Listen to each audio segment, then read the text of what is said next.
My sister's text came in early May on a Tuesday afternoon, while I was standing at my kitchen counter staring at a sink full of dishes I didn't remember using. The house was quiet in that rare, fragile way it only ever got when my son had finally settled into one of his drawing moods. Noah was on the living room floor, legs folded under him, sketchbook open, tongue poking out slightly as he concentrated.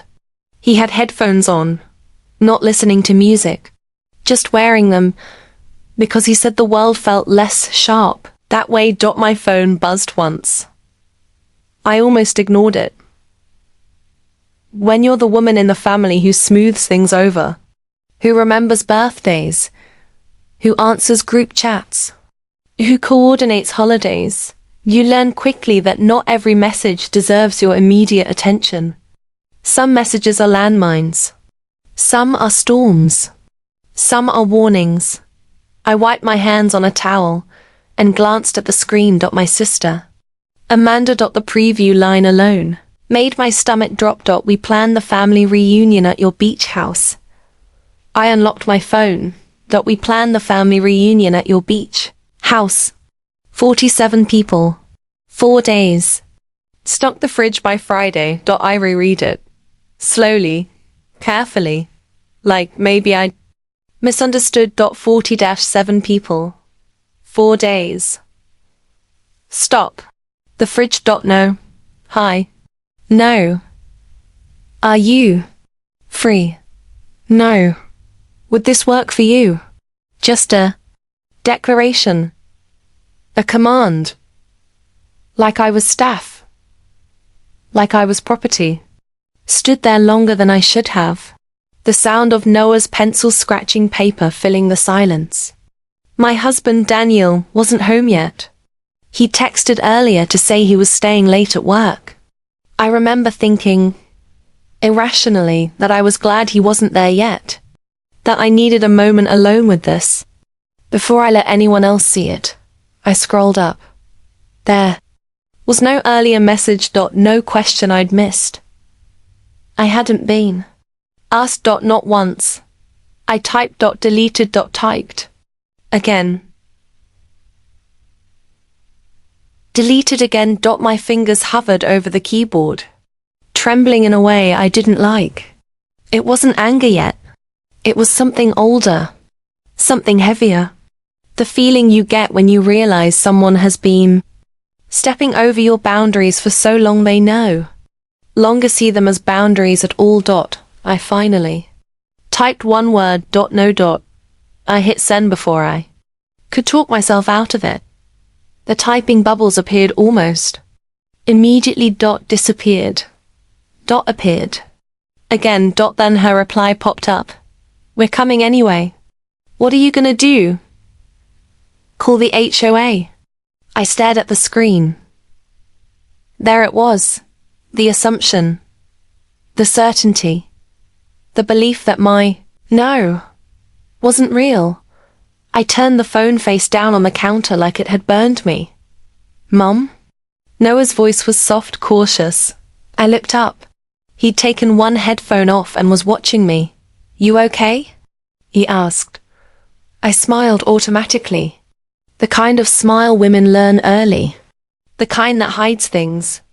Yeah, honey, I said. Just family stuff. He nodded slowly. He always did that. Like he was filing the information away instead of questioning it. Okay, he said, and put his headphone back on. I stood there for another minute, listening to the quiet, thinking about how many times I'd said those same words to him over the years. Just family stuff. I'm Claire Mitchell. I'm 40 years old.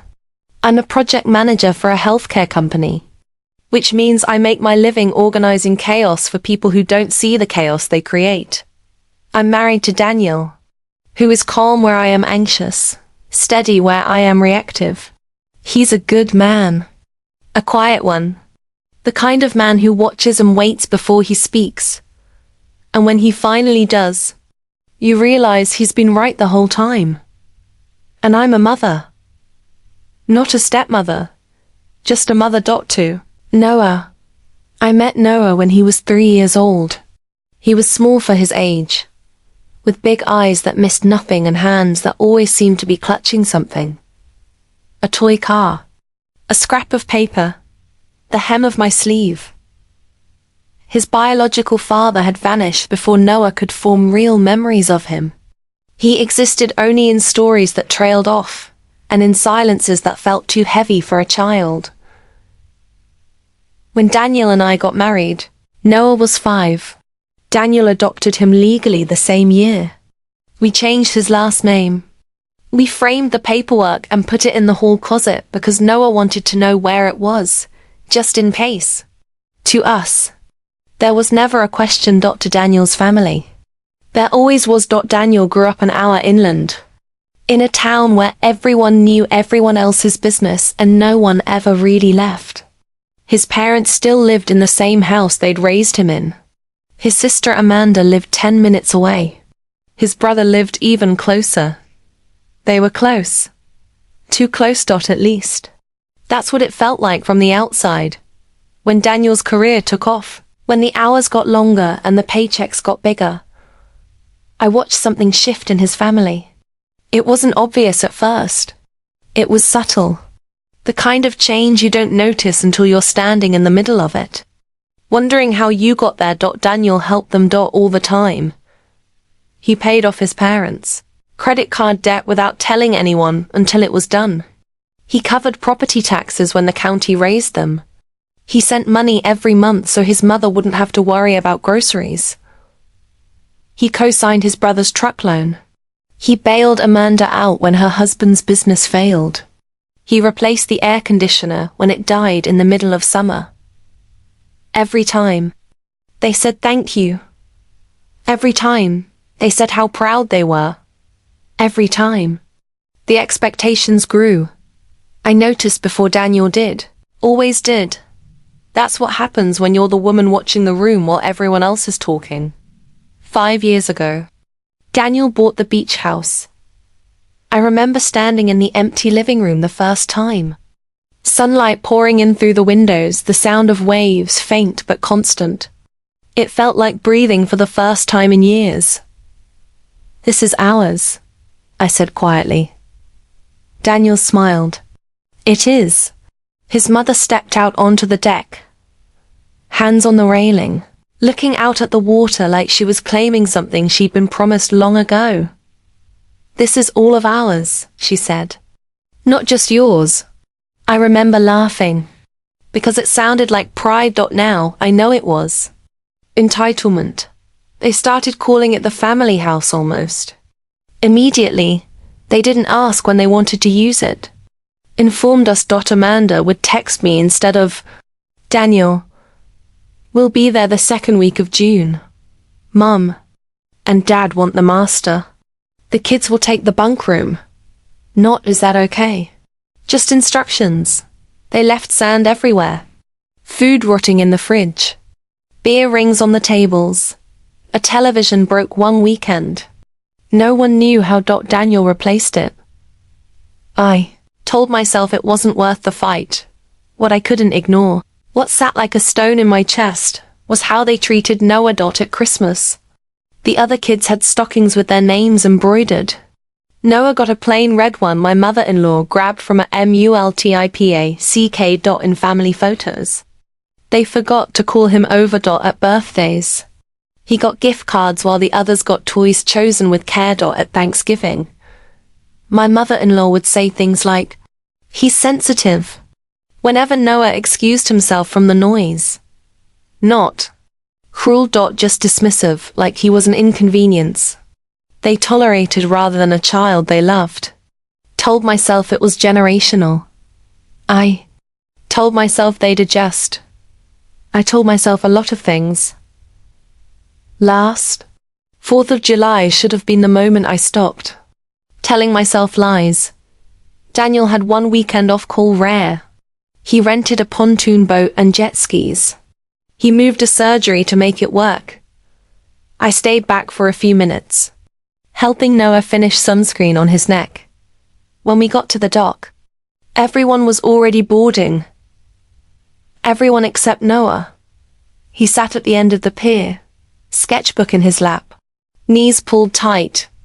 They said there wasn't room, he told me. There was room. I saw it immediately. Amanda said something about Coast Guard rules. Daniel's father laughed it off. One of Amanda's kids muttered, "He's not even a real cousin." Everyone heard it. No one corrected him. That night, Noah handed me a drawing. Everyone on the boat. Fireworks overhead. And off to the side, a small figure sitting alone. "That's me," he said. Side characters are interesting. I went into the bathroom afterward and cried quietly so no one would hear me. I told myself I'd speak up next time. Didn't realize next time would be worse.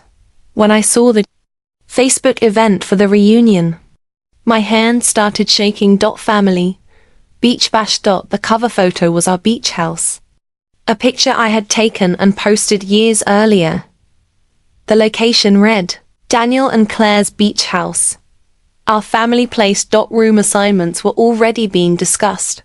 Fireworks plans. Who was bringing what? Then I saw Amanda's comment. "Don't worry about Noah. He's sensitive. Probably better if he stays with Claire's parents." My mother-in-law reacted with a heart.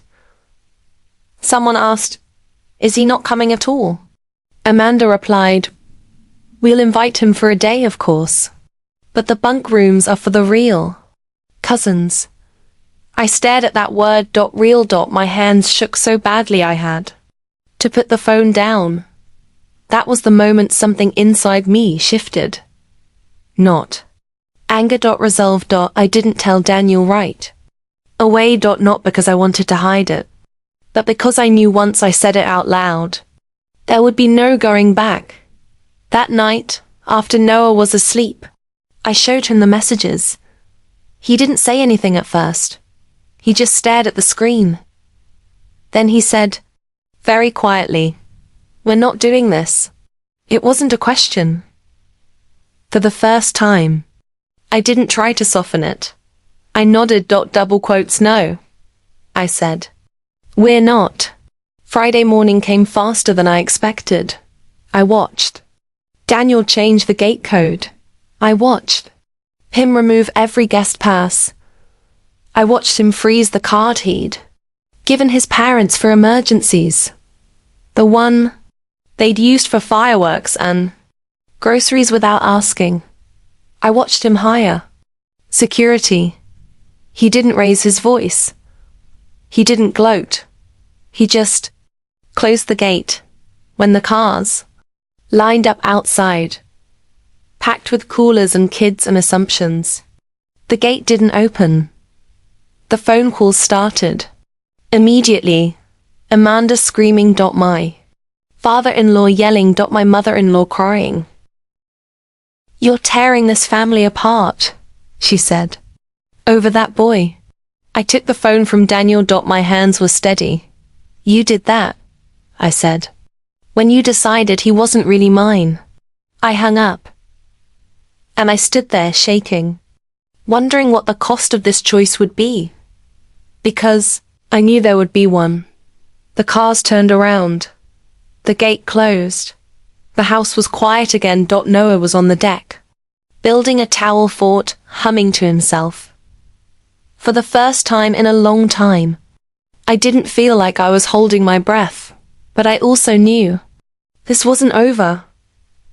The silence after the gate closed was louder than any shouting that came before it.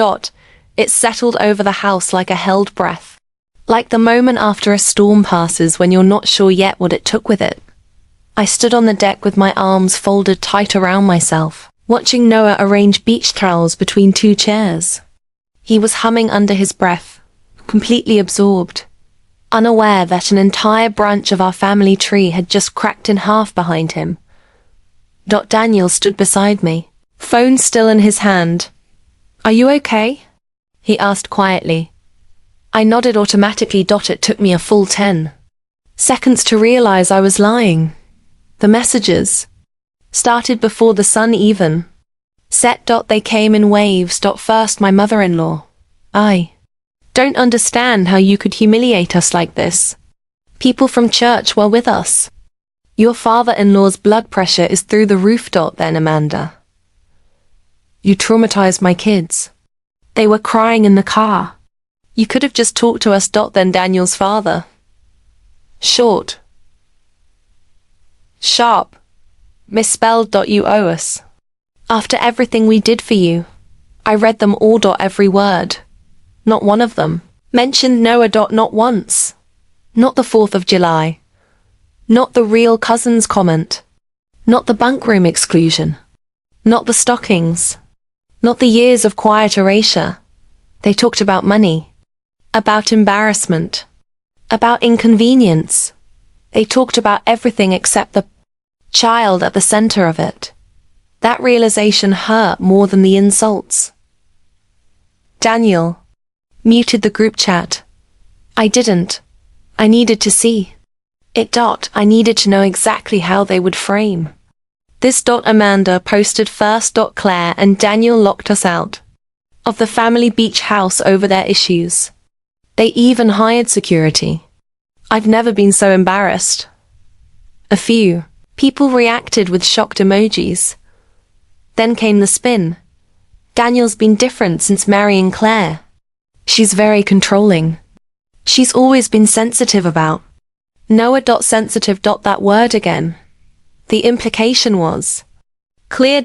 This wasn't about boundaries. It was about me. About the outsider. About the woman who dared to say no. By Sunday night.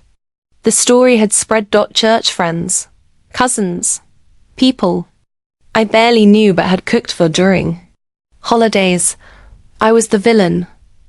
The woman who turned Daniel against his family. The woman who chose drama over blood. The woman who weaponized a child. That last one made me physically sick. Noah noticed the shift before I said anything. Kids always do. That evening, as we were unpacking groceries at the beach house, he stood beside me quietly, twisting the hem of his shirt between his fingers. Grandma's mad at me, he said. My heart stopped. What? I asked softly. She didn't text back when I said hi, he explained. She usually does. I crouched in front of him. Noah, I said carefully. None of this is because of you. He studied my face like he was checking for cracks. You're sure? Yes, I said. I'm sure. He nodded. But he didn't look convinced. That guilt, the idea that a child might blame himself for adults' cruelty, sat heavy in my chest for days. Daniel's brother texted him privately. You could have warned us. We took time off work. Couldn't you just talk to them? Daniel stared at the message for a long time. Then he handed me the phone. What do you think? He asked. I didn't hesitate. You've been talking for years, I said. They just didn't like what you were saying. Daniel nodded slowly. He never replied. The phone calls escalated. Voicemails filled with tears, with shouting, with threats. Amanda left one message that stuck with me. You always thought you were better than us, she said. This just proves it. I listened to it twice. Then I deleted it.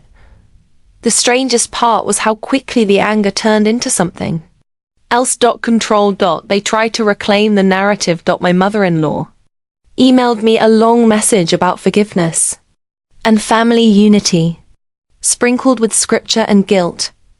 Families don't do this to each other, she wrote. Children need grandparents. Blood matters. I read it slowly. Then I closed my laptop without responding. For the first time in my adult life, I didn't feel the need to explain myself. 2 weeks passed, then 3. The silence from them became its own kind of noise. Daniel's parents stopped calling. Amanda unfriended me on social media. Then blocked me. Daniel's brother stopped responding entirely. It hurt. Of course it did. Don't cut ties like that without grieving something. Even when you know it was necessary. But in the quiet, something else happened. Our house changed. Without the constant pressure of managing other people's expectations. Our days slowed down. Noah laughed more. He stopped asking before touching things. Like he'd been trained to expect disapproval. One afternoon, I found him stringing a hammock between two posts on the deck. Grandma said it was a fire hazard, he said casually. I smiled. Well, I replied. This is our house. He grinned. A real grin, the kind I hadn't seen in years. A drawing appeared on the fridge. One morning. The beach house again. But this time, everyone was together. No one on the outside. This one's better, Noah said. I swallowed hard. Yes, I said. It is. Not everyone disappeared. Daniel's cousin Leah called one evening. I heard what happened, she said. I just wanted you to know. I'm on your side. She paused. And I should have said something earlier. About Noah. Tears filled my eyes. Thank you, I whispered. She came down the following weekend with her kids. They brought groceries.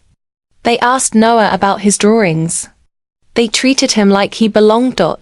It was the first time I realized how low the bar had been set before. Months passed. The holidays came.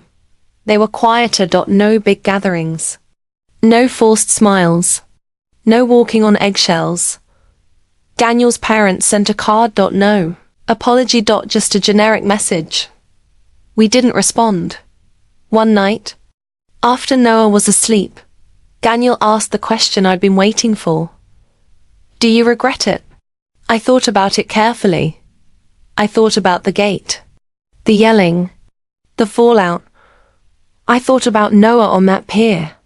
About real cousins. About years of swallowing things to keep the peace. No, I said finally. I regret not doing it sooner. Daniel nodded. I wish my family could have been better, he said quietly. So do I replied. But wishing doesn't make it so. We went back to the beach house the next summer. Just us. No group chats. No announcements. No expectations. On our way there, we stopped at a roadside stand and let Noah pick out fruit like it was a major life decision.